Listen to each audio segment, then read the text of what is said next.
Hello and welcome to CVR News Network. You are watching CVR English Inside News, and these are the details.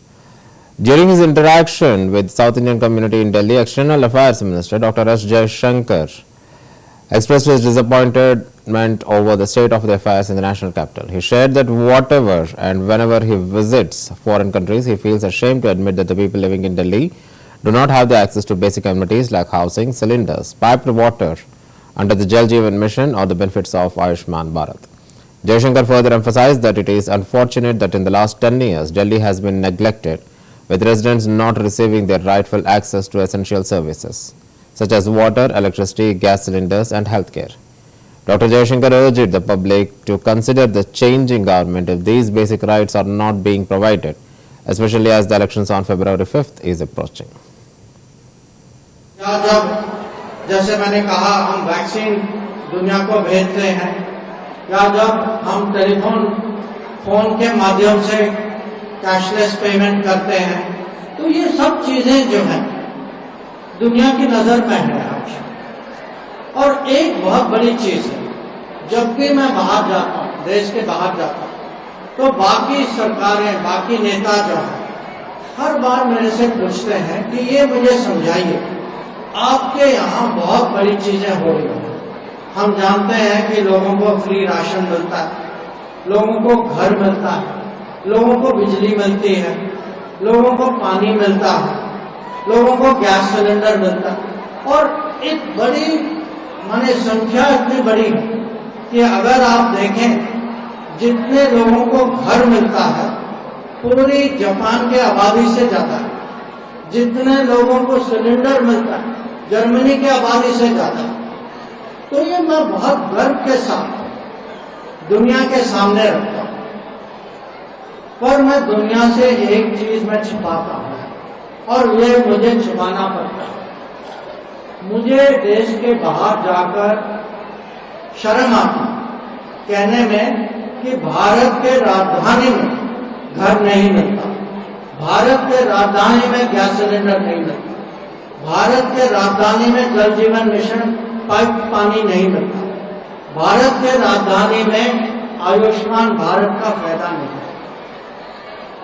तो आप ही सोचिए, हम सब जो हैं राजधानी के निवासी, ये हमारे एक किस्म से हमारे दो जिम्मेदारी हैं।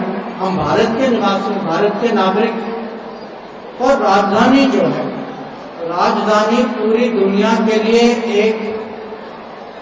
एक मैं कहूंगा रास्ता है, एक गेटवे है, जहां पूरी दुनिया पहले दिल्ली आती है। जो दिल्ली की छवि है वो भारत की छवि। दिल्ली तो एक मॉडल होना चाहिए कि जो भी भारत में हो रहा है उससे अच्छा दिल्ली में होना चाहिए।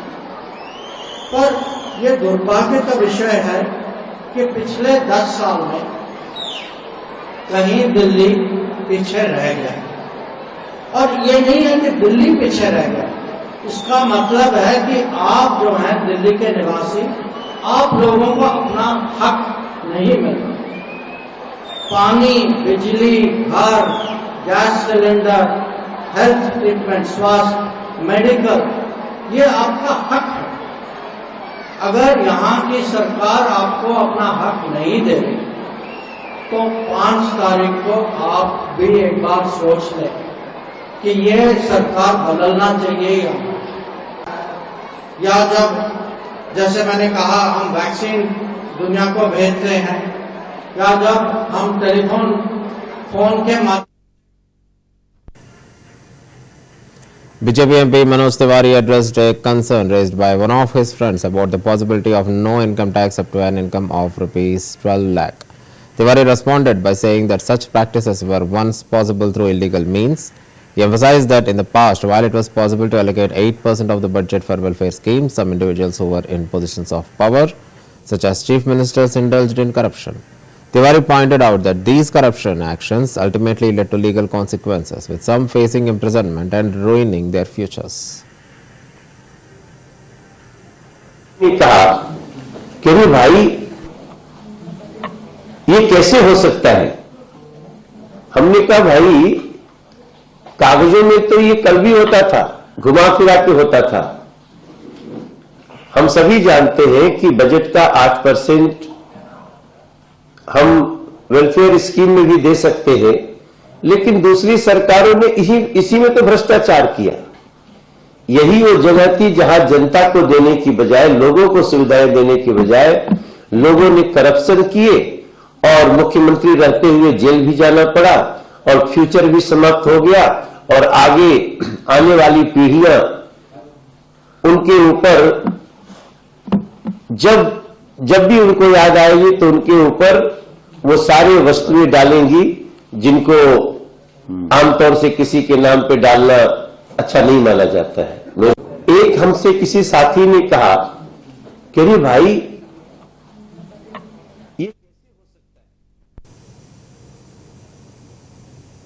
Gujarat Chief Minister Bhupendra Patel flagged off the MG Vadodara International Marathon 2025 in Vadodara, marking the beginning of the event. Before the marathon commenced, CM Patel addressed the dignitaries and participants, emphasizing that the importance of fitness and sports in the state's overall development. The marathon attracted participants from various regions, reflecting the growing enthusiasm for sporting events in Gujarat. CM Patel's presence and support for the event showcased the state's commitment to promoting a healthy lifestyle and fostering sporting culture among its citizens. સૌથી લોકપ્રિય નેતા અને યશસ્વી વડાપ્રધાનજી નરેન્દ્રભાઈ મોદીના નેતૃત્વમાં દેશભરમાં વિકાસની marathon ચાલી રહી છે. આદરણીય વડાપ્રધાનશ્રીએ આપણને વિકાસ બી વિરાસત બીનો કાર્યમંત્ર આપ્યો છે. આ વર્ષની મેરેથોનને હેરિટેજ મેરેથોન બનાવીને વડાપ્રધાનશ્રીનો આ કાર્યમંત્ર સાકાર થયાનો છે. આ વર્ષે વડોદરા મેરેથોનના રૂટ શહેરી વિસ્તારમાંથી પસાર થવાનો છે. આનાથી દેશ વિદેશના દોડવીરો આ સાંસ્કૃતિક નગરી વડોદરાના ભવ્ય ઐતિહાસિક વારસા અને વિકાસના સાક્ષી બનશે.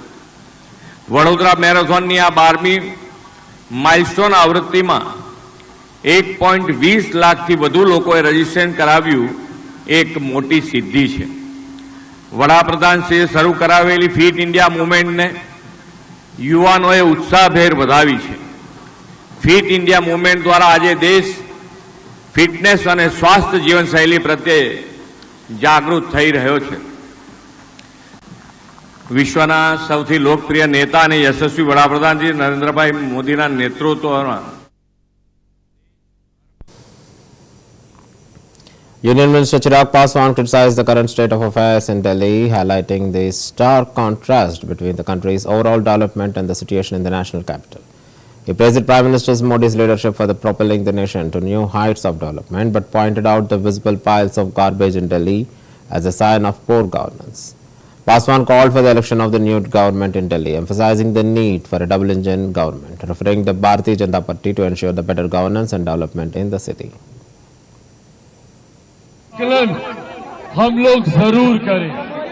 एक तरफ जहां प्रधानमंत्री नरेंद्र मोदी जी के नेतृत्व में देश ने नई ऊंचाइयां हासिल की, नए कीर्तिमान स्थापित करने का काम किया, तो वहीं पिछले 10 सालों में दिल्ली सरकार ने और दिल्ली सरकार के नेतृत्व ने दिल्ली को बद से बदहाली की कगार पर लाकर खड़ा कर दिया.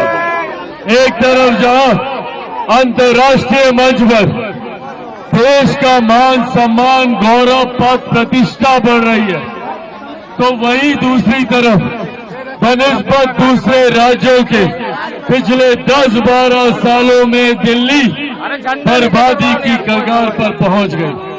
जगह जगह कूड़े के ढेर, वातावरण में प्रदूषण, यहाँ की सड़कों के हालात, ये अपने में बताने के लिए काफी है. ये अपने में बताने के लिए काफी है कि किस तरीके से एक तरफ जहां प्रधानमंत्री जी के नेतृत्व में, एक तरफ जहां प्रधानमंत्री जी के नेतृत्व में देश आगे बढ़ने का काम कर रहा है, तो वही दिल्ली उस विकास की राह पर पिछड़ती जा रही है. इसीलिए साथियों, आज ये आग्रह करने आया हूं आपसे कि जरूरत है दिल्ली में एक नई सरकार को चुनने की।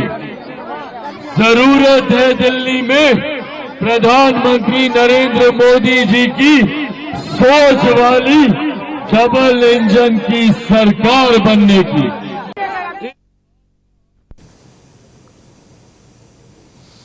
Uttar Pradesh Chief Minister Yogi Adityanath met with foreign delegates in Prayagraj, where he welcomed everyone to Mahakumbh Mela, expressing his joy that his monumental event, regarding as the largest of the century, was being held in Prayagraj. He highlighted the deep historical and cultural significance of the Kumbh and shared that so far 35 crore pilgrims has participated, with expectations of over 45 crore visitors by Feb 26th.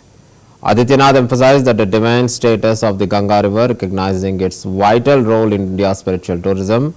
He also acknowledged the presence of Vice President and others. The Chief Minister concluded by expressing his hope that the event would leave all participants with lasting, unforgettable memories. Mahakumbh Prayagraj में heads of missions के आगमन के अवसर पर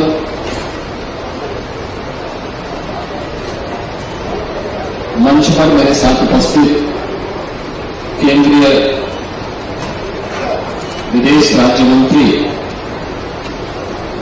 माननीय Shri PR Mishra ji, Uttar Pradesh सरकार में मंत्रिमंडल के मेरे सहयोगी श्री सुरेश खन्ना जी, श्री के शर्मा जी, पूर्व मंत्री और यहां के स्थानीय विधायक श्री सिद्धार्थनाथ सिंह जी, विदेश मंत्रालय के सभी अधिकारीगण,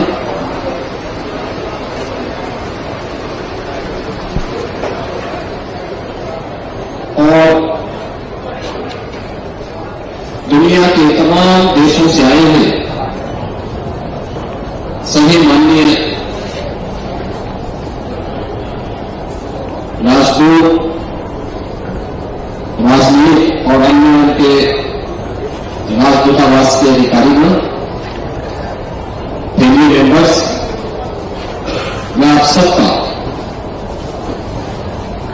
प्रयागराज की इस धरती पर हृदय से स्वागत करता हूं, अभिनंदन करता हूं।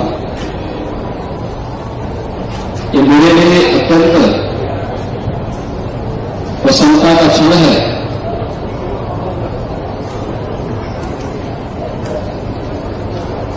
कि सदी का ये सबसे बड़ा आयोजन प्रयागराज में आयोजित है। आप सभी आज इस आयोजन के साक्षी बने हैं। यह हम सब के लिए आनंदित करने वाला एक क्षण है, हमें प्रफुल्लित करता है, प्रोत्साहित भी करता है। प्रयागराज मां गंगा, मां यमुना और मां सरस्वती की त्रिवेणी पर बसा एक बहुत प्राचीन नगरी है और कुंभ का आयोजन भी भारत की हजारों वर्षों की इसी विरासत का महाकुंभ प्रयागराज में हेड्स ऑफ मिशंस के आगमन के अवसर पर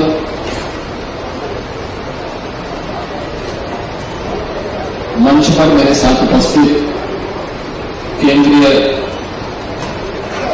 विदेश राज्य मंत्री माननीय श्री PR मिश्रा जी, उत्तर प्रदेश सरकार में मंत्रिमंडल के मेरे सहयोगी श्री सुरेश खन्ना जी, श्री के शर्मा जी, पूर्व मंत्री और यहाँ के स्थानीय विधायक श्री सिद्धार्थनाथ सिंह जी, विदेश मंत्रालय के सभी अधिकारीगण,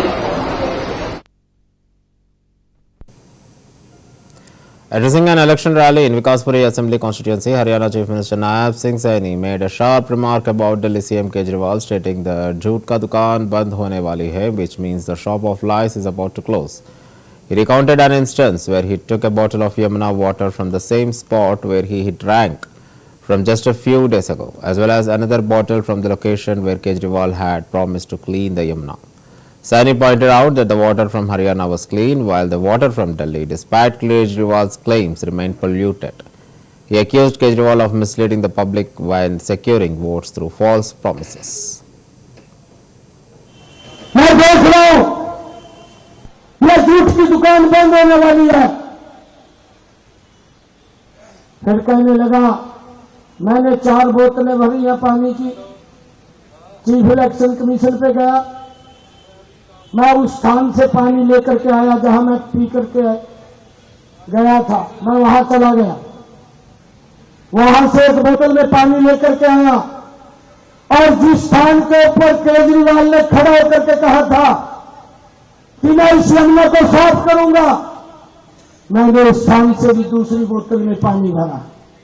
मैंने दोनों बोतलें दिखाई, स्पष्ट नजर आ रहा हरियाणा से जो पानी दे रहे हैं वो बिल्कुल स्वच्छ पानी है, और जो केजरीवाल पानी दे रहा है पिछले 10 वर्षों से दिल्ली के लोगों को गंदा पानी पीने के ऊपर भाइयों उन्होंने मजबूर किया है, उसके लिए कोई सुविधा नहीं की। झूठ बोल करके लोगों को बरगड़ा करके भाइयों वोट लेने का काम ये केजरीवाल करता रहा है। अब समय आ गया है उस झूठ को भाइयों फरता उसका जवाब देने का समय अब हमारे पास 5 तारीख को आ गया है। यह दिल्ली ने तय कर लिया है। मैं कल यहां तिमारपुर विधानसभा है, मेरा कार्यक्रम था, इसी वक्त का कार्यक्रम था। मैं तिमारपुर में गया, मैं तो ये सोच रहा था कि दिल्ली पेरिस बना दी होगी, ये बोलता था कि मैं दिल्ली को पेरिस बनाऊंगा। मैं जब जीटी रोड से उतर करके तिमारपुर के अंदर गया, जहां कार्यक्रम था मात्र 500-600 मीटर दूरी पे था, आधा घंटा लग गया मिलने जाने में। मैं हैरान था इस बात से कि बरसात में लोग कैसे निकलते होंगे यहां से। ये पेरिस बनाने की बात कर रहा, कितना झूठ बोल रहा है, और अब भी यही बात बोल रहा है कि हरियाणा के लोगों ने यमुना के अंदर जहर घोल दिया है। केजरीवाल, तूने जिस पवित्र भूमि के ऊपर जन्म लिया है, तूने तो उसको भी कलंकित करने का काम किया है। अगर तू हरियाणा का नहीं हुआ तो दिल्ली का कहां से होगा। दिल्ली के सभी लोगों ने यह मन बना लिया है कि 8 तारीख को आपका जाएगी भारतीय जनता पार्टी बड़े बहुमत के साथ आ रही है। मैं देख रहा हूं यह झूठ की दुकान बंद होने वाली है।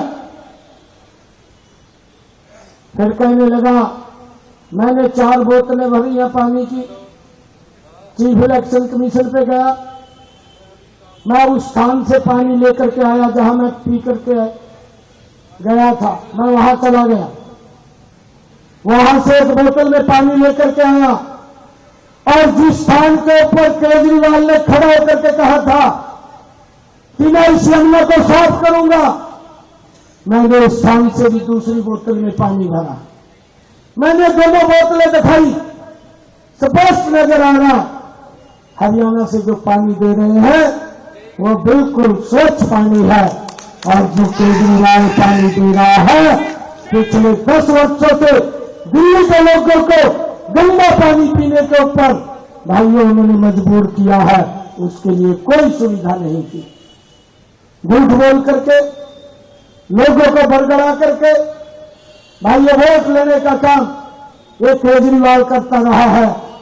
अब समय आ गया है उस झूठ को भाइयों पर्दाफाश भी हो गया है, उसका जवाब देने का समय अब हमारे पास 5 तारीख को आ गया है। यह दिल्ली ने तय कर लिया है। मैं कल यहां तिमारपुर विधानसभा है, मेरा कार्यक्रम था, इसी वक्त का कार्यक्रम था। मैं तिमारपुर में गया। मैं तो ये सोच रहा था कि दिल्ली पेरिस बना दी होगी। ये बोलता था कि मैं दिल्ली को पेरिस बनाऊंगा। मैं जब जीटी रोड से उतर करके तिमारपुर के अंदर गया, जहां कार्यक्रम था मात्र 500-600 मीटर दूरी पे था, आधा घंटा लग गया मिलने जाने में। मैं हैरान था इस बात से कि बरसात में लोग कैसे निकलते होंगे यहां से। ये पेरिस बनाने की बात कर रहा, कितना झूठ बोल रहा है। और अब भी यही बात बोल रहा है कि हरियाणा के लोगों ने यमुना के अंदर Jammu and Kashmir Deputy Chief Minister Surinder Chowdhury emphasized that the Omar Abdullah-led government is dedicated to inclusive governance, assuring that they have been elected by the public and they are committed to take everyone along. He stated that strict action would be taken against illegal mining, drug cartels and other mafias. Chowdhury also highlighted that industries in Jammu and Kashmir would not be established merely to avail incentives, but to create employment opportunities for the local population. Regarding illegal mining, he requested the intervention of J&K Lieutenant Governor, urging the state government along with the local authorities like the SSP and Deputy Commissioner of Kathua to take an appropriate action. लोगों के हित के लिए आज यहाँ पर पहुंचे हैं। सर सामने काम शुरू नहीं होगा जब मैं विजिट करूंगा, मुझे मैं विजिट करूंगा जाना में, और उसके बाद काम शुरू करेंगे। काम करने से हुआ है, इंक्वायरी मैं कराऊंगा और इस पे एक्शन भी होगा। लेकिन जहाँ तक ताल्लुक है उमर अब्दुल्ला सरकार का यही फैसला है कि हमने सबको साथ लेके चलना है। लोगों की चुनी हुई सरकार है, हम नॉमिनेटेड या अपॉइंटेड नहीं है, हमें लोगों ने चुन के भेजा है और वही काम होंगे जो लोगों के फैसले होंगे। तो लिहाजा मैं आपके माध्यम से सुबह के लोगों को ये बताना चाहूंगा कि चाहे इलीगल माइनिंग हो, चाहे वो ये इंडस्ट्रीज माफिया हो, चाहे ड्रग माफिया हो, इसके लिए सरकार बड़ी वचनबद्ध है और इस पर सख्ती करेंगे। लेकिन जैसे आप सब जानते हैं कि अभी क्योंकि जम्मू कश्मीर अभी स्टेट नहीं है, यूटी, हम यूटी के तहत हैं और यूटी में कुछ चीजें थोड़ी सी कम होती हैं और उनके बावजूद भी हम कोशिश कर रहे हैं कि भाई लोगों को जो है सहूलतें मिलें। और जब मैं यहाँ पे आया हूँ, इसी का फर्क है कि मैं चुनी हुई सरकार था, जो सोटिया साहब और कमेटी को यहाँ की और बाबू सिंह जी वगैरह सारे चौधरी लाल सिंह, उनके कहने पे मैं यहाँ पहुंचा जब उन्होंने मुझे कहा। तो लेकिन मैं यकीन दिला के जा रहा हूँ कि इंडस्ट्री वहाँ काम अभी शुरू नहीं होगा, इसके लिए पूरा एक प्लान होगा कैसे करना है, क्या यहाँ जरूरत है या नहीं है। और जो इंडस्ट्री है क्या इंडस्ट्री जो बाकी पहले हमने पैसे दिए हैं, इंडस्ट्री के पैसे इस सरकार बनने से पहले दिए गए हैं, या वो इंडस्ट्रियां फंक्शन हुई हैं या नहीं हुई हैं। तो लिहाजा खाली इंसेंटिव लेने के लिए ये इंडस्ट्रियां नहीं लगेंगी, बल्कि जम्मू कश्मीर के बच्चों को रोजगार के लिए लगेंगी। और ये जमीनें जो हमारी एग्रीकल्चर लैंड है, वो बड़े बड़े पुरानी जमीनें जिसमें फ्रूट्स लगे हुए हैं या सब्जियां लगी हैं, ऐसी जमीनें हम बर्बाद नहीं होने देंगे। माइनिंग पे आपने डिटेल कर ली है, लेकिन पंडोरी में लगातार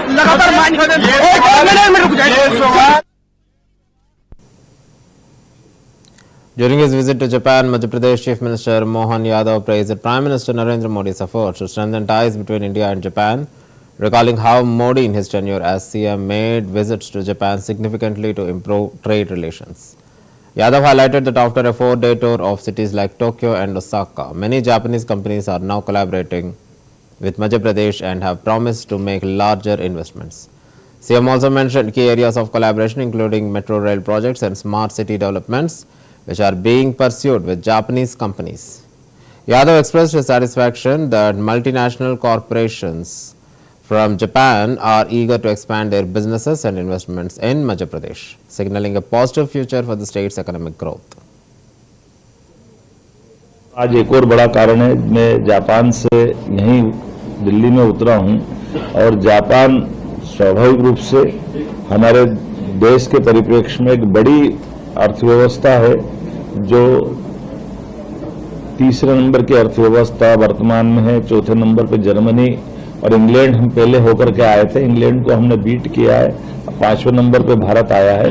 जर्मनी के बाद जापान, ऐसी बहुत बड़ी अर्थव्यवस्थाएं हैं। ऐसे में आज वैश्विक परिदृश्य में यशस्वी प्रधानमंत्री ने जो जापान के साथ पिछले लंबे समय तक, वैसे तो मैं ये मान के चलता हूं कि मोदी जी का विजन है कि जब वो सीएम थे तब भी उन्होंने जापान में अपने दौरे करते हुए जापान से सहज रूप से भारत के साथ व्यापार व्यवसाय के संबंध बढ़े, इस दिशा में उन्होंने काफी ध्यान दिया है। और सभी प्रधानमंत्रियों के साथ माननीय प्रधानमंत्री जी के बहुत अच्छे संबंध रहे हैं। हम भी जब आज 4 दिन की यात्रा के पास आ रहा हूं तो मान के चलो वहां के जहां जैसे टोक्यो, ओसाका, जहां हमने रोड शो किए, संपर्क किया, हर स्थान पर बड़े पैमाने पर जापान के साथ निवेश की सभी क्षेत्रों में बड़ी संभावना है। बड़े स्थान पर कई सारी कंपनियां जैसे ब्रिजस्टोन, जो ऑलरेडी हमारे साथ विश्व स्तरीय टायर उत्पादन में उनका अपना स्थान है, वो पीथमपुर में हमारे साथ काम कर रही है। लेकिन एक और बड़ा इन्वेस्टमेंट का उन्होंने आश्वासन दिया है। पैनासोनिक जैसी दिग्गज कंपनियां हैं, एनएसके, सानोहो, कामुत्सुई इत्यादि जापानी कंपनियां जो ऑटोमोटिव और मशीनरी क्षेत्र में अपना योगदान दे रही है। मुझे इस बात की प्रसन्नता है कि वहां न केवल प्राइवेट कंपनियां बल्कि गवर्नर के लेवल पे भी, टोक्यो की गवर्नर श्रीमती यूरिको कोइके के साथ हमारी ऐतिहासिक बैठक हुई, जिसके माध्यम से टोक्यो मेट्रोपॉलिटन गवर्नमेंट की विशेषज्ञता का लाभ भी मध्य प्रदेश सरकार को मिलेगा। इस दिशा में हमने उनके साथ भी मीटिंग की और वो अत्यंत प्रसन्नता के साथ मध्य प्रदेश से जुड़ करके बात कर रही है। उन्होंने हमको निमंत्रण भी दिया है कि एक उनके यहाँ इन्वेस्टर समिट टाइप का कार्यक्रम हो रहा, तो आप अपने दल को भेजिए। आपको बताना चाहूंगा कि वहाँ गवर्नर मतलब एक तरह से जैसे हमारे यहाँ सीएम अपनी सरकार चलाते हैं, मोटे तौर पर वहाँ की परंपरा में गवर्नर वो इलेक्टेड होते हैं, आम जनता उनको चुनती है, तो स्वाभाविक रूप से वो लोकल सरकार की तरह, सरकार के मुखिया की तरह काम करते हैं। और एक खास बात ये भी है कि टोक्यो की विश्व की सबसे विकसित महानगरीय अर्थव्यवस्था में से एक है, जिसके अकेले उसकी सकल घरेलू उत्पाद $1 ट्रिलियन का टोक्यो का है। अर्थात उनकी आर्थिक ताकत बताने का प्रयास कर रहा हूं, आपको शायद ध्यान में आएगा। उनके साथ हमने इंदौर, भोपाल में मेट्रो रेल प्रौद्योगिकी, स्मार्ट सिटी समाधान, जल प्रबंधन, कचरा प्रबंधन से लेकर के कई सारे क्षेत्र में, और खास करके मेट्रोपॉलिटन गवर्नमेंट की विशेषज्ञता का लाभ भी हमको मिले, इस दिशा में हमने काम किया है। टोक्यो के विकास मॉडल पर भी विस्तार से बात हम आएंगे। मित्रों, आज एक और बड़ा कारण है, मैं जापान से यहीं दिल्ली में उतरा हूं, और जापान स्वाभाविक रूप से हमारे देश के परिप्रेक्ष्य में एक बड़ी अर्थव्यवस्था है, जो 3रे नंबर की अर्थव्यवस्था। इंग्लैंड हम पहले होकर के आए थे, इंग्लैंड को हमने बीट किया है, 5वें नंबर पे भारत आया है। जर्मनी के बाद जापान है। And that's the end of the bulletin. Keep watching CVR News English.